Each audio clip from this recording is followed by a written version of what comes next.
ভয় পেও না, ভয় পেও না, তোমার ঘাড় আটকাও না। I am so sorry, now back to my normal self.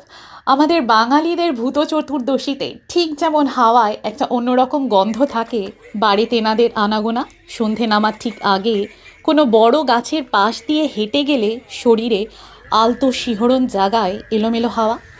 আজ 31শে অক্টোবর অস্ট্রেলিয়ায় আমাদের পাড়ায় ঠিক সেরকমই একটা ফিল হচ্ছে। কানের কাছ দিয়ে খেলে যাওয়া বাতাস ফিসফিস করে বলে গেল, সাবধান। চমকে উঠতেই চোখের সামনে দেখি এগিয়ে আসছে একদল জ্যান্ত পেতনি, ব্রহ্মদত্ত, মামদভূত আর ডাইনি আমার দিকে। যাক বাবা, পাশ দিয়ে হাসি মুখে চলে গেল। কিন্তু তারা দল বেঁধে সব যাচ্ছে কোথায়? এই যে পাড়ায় প্রায় প্রতিটা বাড়ি আজ তাদের স্বাগত জানানোর জন্য এমন ভয়ানক সাজে সেজে উঠেছে, সেখানেই তারা চলল।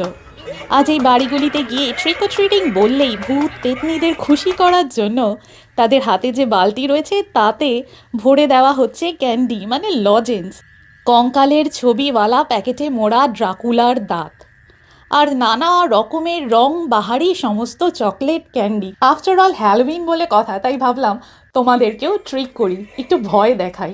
Happy Halloween.